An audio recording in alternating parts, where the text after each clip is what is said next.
ஆசீவகர்கள் ஒரு காலகட்டத்தில் சமய மோதல் ஏற்பட்டு ஆசீவகர்கள் மிகவும் துன்பத்திற்கு ஆளானார்கள். அவர்களுக்கு அரசர்களால் வரி விதிக்கப்பட்டது. சைவ சமய மோதல்களால் ஆசீவகர்கள் மன்னர்களால் கழுவேற்றப்பட்டார்கள். இந்த கழுவேற்ற காட்சிகள் சிதம்பரம் நடராஜர் கோயில் உட்பட பல்வேறு பிரசித்தி பெற்ற பெரிய ஆலயங்களில் எல்லாம், சைவ ஆலயங்களில் இன்றைக்கு காட்சிப்படுத்தப்பட்டு அது கல் தூண்களாக அமைக்கப்பட்டு உள்ளது. என்ன கொடுமை என்றால், எந்த தமிழ் மக்களுக்காக அவர்களுக்கான வாழ்வியலை அமைத்து கொடுத்து அவர்களுக்கான மருத்துவம், ஜோதிடம், அறிவுசார் விடயங்கள், வாழ்க்கை சார் விடயங்கள் எல்லாம் யார் வகுத்து கொடுத்தார்களோ அவர்கள்தான் இந்த ஆசீவகர்கள். அந்த ஆசீவகர்கள் சமய மோதலால் கொடிய முறையில் உயிர்வதை செய்து கொல்லப்பட்டு அதையே காட்சிப்படுத்தியும் ஒரு சமயம் வைத்திருக்கிறது. நான் சிதம்பரம் போன்ற பல ஆலயங்களுக்கு செல்லும் பொழுது, இந்த காட்சியை பார்க்கும் பொழுது, இந்த ஆய்வின் மூலம் நான் உணர்ந்ததால் அந்த காட்சியை பார்க்கும் பொழுது நான் அந்த காட்சியை வேதனையாக பார்க்கிறேன். ஆனால் என்னை சுற்றி வழிபாட்டிற்கு வந்த பக்தர்கள் என்று சொல்லக்கூடிய என்னுடைய சக உறவுகள் அதையும் வணங்கக்கூடிய காட்சியை பார்க்கிறேன்.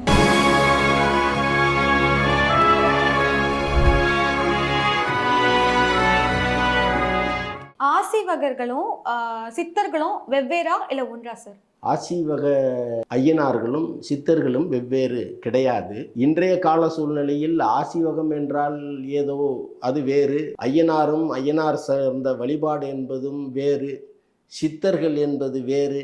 அதுவும் அல்லாது சித்தர்கள் என்பவர்கள் சைவத்திற்காக சைவ சமயம் சார்ந்தவர்கள் போல் சித்தரிக்கப்படுகிறது.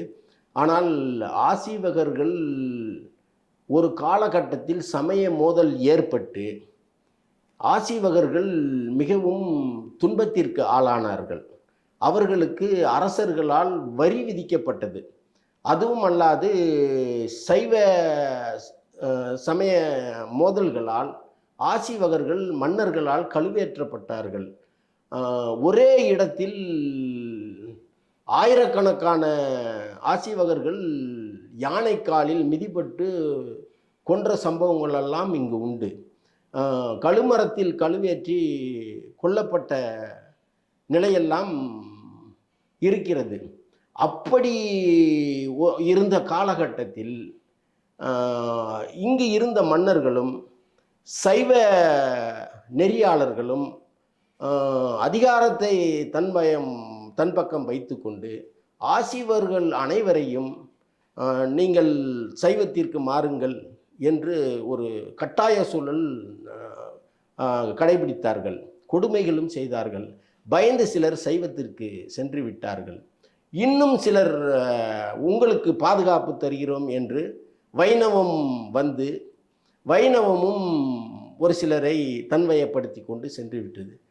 மிச்சமீதி இருப்பவர்கள் தங்களை ஆசீவகர்கள் என்று சொன்னால் தங்களுக்கு மிகப்பெரிய ஒரு அச்சுறுத்தலும் உயிரச்சமும் இருக்கின்ற காரணத்தால் அவர்கள் தங்களுடைய வாழ்க்கை முறையை முன்னோடிகளாக இருந்து வழிநடத்தியவர்கள் காடுகளிலும் குகைகளிலும் மலைகளிலுமாக அப்படி மக்களிலிருந்து தங்களை விலக்கி தங்கள் வாழ்க்கை சூழ்நிலையை அமைத்து கொண்டார்கள்.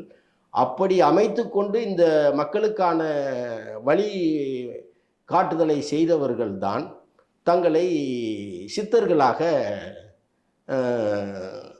அவர்களாக சொல்லவில்லை, மக்களால் அவர்களை சித்தர்கள் என்று சொல்லக்கூடிய ஒரு நிலை வந்து அவர்களும் தங்களை ஆசீவகர்கள் என்று சொல்ல முடியாத நிலையில் வேறு திருநாமத்தில் நின்று இந்த மக்களுக்காக பாடுபட்டவர்களே சித்தர்கள்.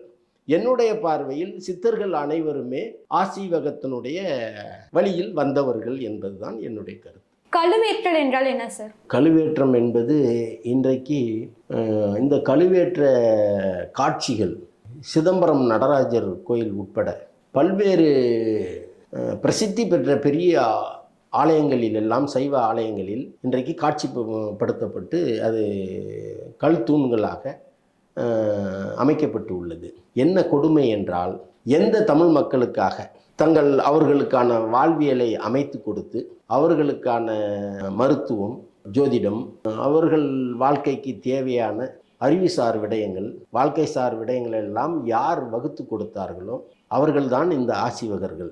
அந்த ஆசீவகர்கள் சமய மோதலால் கழுவேற்றப்பட்டு மிகவும் கொடிய முறையில் உயிர்வதை செய்து கொல்லப்பட்டு, அதையே காட்சிப்படுத்தியும் ஒரு சமயம் வைத்திருக்கிறது.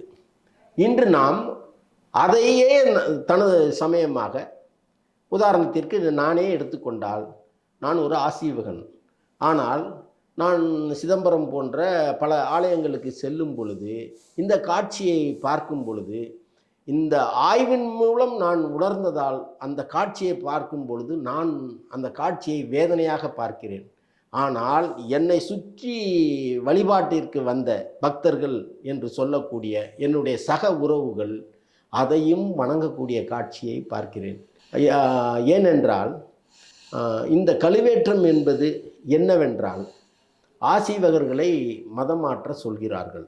சமய மோதலால் சைவத்திற்கு வந்து விடுங்கள் என்று சொல்கிறார்கள்.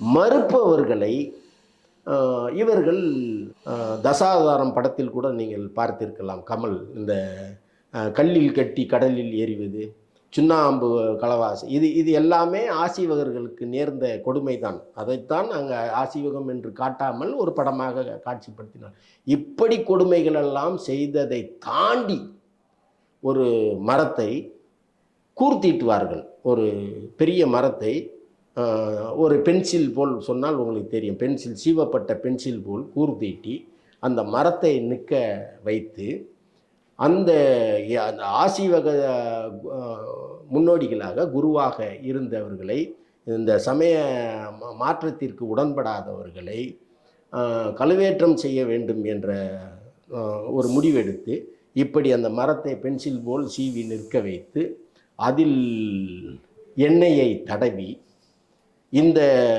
ஆசீவகர்களை தூக்கி அப்படியே அவர்களது ஆசனவாய் பகுதியில் அந்த கூர் முனை இருக்குமாறு செய்து அப்படியே அவர்களை அமர வைத்து விடுவார்கள். இந்த உடலானது 50 கிலோ, 70 கிலோ, 100 கிலோ என்று நபருக்கு தக்க மாறுபட்டு இருக்கும். இந்த உடலானது அந்த 60 கிலோ உடல் என்றால் அது அப்படியே அந்த கூர் முனையின் மூலம் கீழ் இறங்கும். எண்ணெயை வேறு தடவி வைத்திருப்பதால் அப்படியே இறங்கி இந்த உடலில் அந்த கூர்முனையானது அவரின் இந்த பகுதி வழியாக இப்படி வெளியே வரும். அணு அணுவாக வலி, வேதனை அப்படி துடித்து அவர்களை உயிர்வதை செய்தது தான் கழுவேற்றம் என்று சொல்லக்கூடிய இந்த நிகழ்வு. நான் சொன்ன இந்த நிகழ்வுகளை இன்றும் பல சைவ ஆலயங்களில் காட்சியாக நீங்கள் பார்க்க இன்றும் இருக்கிறது.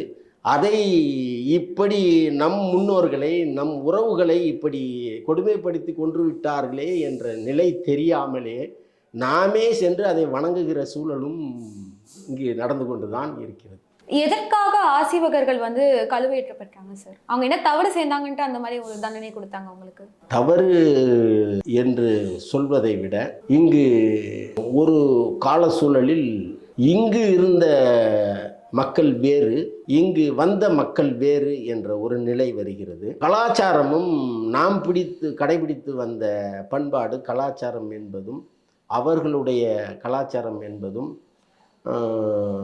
இங்கு பிரச்சனையாக மாறுகிறது. நாம் பேசிய மொழியும் அவர்கள் பேசிய மொழியும் பிரச்சனையாக மாறுகிறது. இன்னொரு பக்கம் நம்மளுடைய வாழ்வியல் சடங்கு முறைகளும் அவர்களது சடங்கு முறைகளும் வேறாக இருக்கிறது. ஆட்சி அதிகாரத்திலே இருக்கக்கூடிய அரசர்களும் அமைச்சர்களும் வந்த மதத்திற்கு, அதாவது நேரடியாக சொல்வதென்றால் வேத மதத்திற்கு, வேத மதம் வர்ணாசிரமத்தை சொல்கிறது. வர்ணாசிரமம் என்றால் ஜாதிய பாகுபாடு, ஏற்றத்தாழ்வை சொல்கிறது, பெண் அடிமைத்தனத்தை சொல்கிறது. பெண்ணை ஒரு சமூகத்தில் ஒரு அங்கீகரிக்கப்பட்ட இனமாகவே வேத மதம் பார்க்க மறுக்கிறது. இப்படி சமூகத்தில் பல்வேறு மக்களுக்கு உடன்படாத பல்வேறு நிகழ்வுகள் இங்கு அரங்கேறுகிறது. அதை கடைபிடித்தே ஆக வேண்டும் என்று வேத மதம் இங்கு திணிக்கப்படுகிறது. அப்பொழுது சைவமும் வைணவமும் கிடையாது. அதன் பின்புதான் சைவம் வைணவம் தோற்றுவிக்கப்படுகிறது. இந்த கால சூழ்நிலையில் வேத மதத்தை எதிர்த்து போராடுவதற்காக சமகாலத்தில் வேத மதம் என்பது ஆரியர்களால் இந்தியாவிற்குள் வந்த மதம். அது வேதத்தை சொல்கிறது, வேதாந்தத்தை சொல்கிறது, பாகுபாடை சொல்கிறது, உடன்கட்டை ஏறுதலை சொல்கிறது. கணவன் இறந்து விட்டால் பெண் தீயில் அப்படியே குதித்து விட வேண்டும், உடன்கட்டை ஏற வேண்டும், மறுமணம் செய்யக்கூடாது என்கிறது. கணவன் இறந்து விட்டால் பெண் மொட்டை அடிக்க வேண்டும் என்று சொல்கிறது. காவி உடை தரிக்க வேண்டும் என்று சொல்கிறது. அந்த பெண்ணை முக்காடு போட வேண்டும் என்று சொல்கிறது. பூ வைக்கக்கூடாது என்கிறது. அதன் பின்பு அந்த பெண் என்பவள் எந்த ஒரு சுப நிகழ்விலும் அதற்கு உகந்தவளாக பார்க்க மறுக்கிறது. இப்படி பல்வேறு கொடுமைகள் இங்கு நடப்பதை எதிர்ப்பதற்காக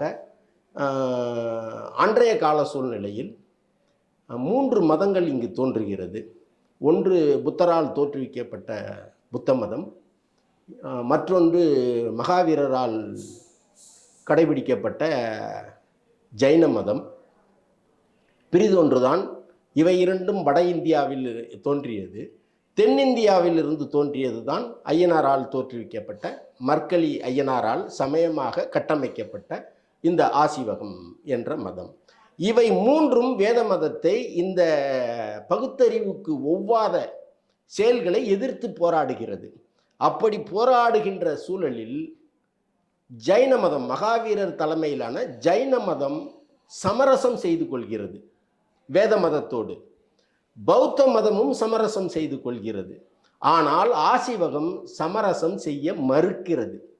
இந்த பகுத்தறிவு சார்ந்து சமூகத்திற்கு புறம்பான இந்த செயல்களை சார்ந்து தன்னுடைய எதிர்நிலையை வலுவாக இங்கு பதிவு செய்கிறது. அதற்காகத்தான் அந்த அடக்குமுறையால் தான் நீங்கள் எங்களோடு கரைந்து விட்டால் உங்களுக்கு வாழ்வு, எதிர்த்து நின்றால் கழுவேற்றம்தான் உங்களுக்கு உறுதி என்ற நிலையில், இந்த அடிப்படையில் தான் இந்த கழுவேற்ற நிகழ்வுகள் அரங்கேறியது.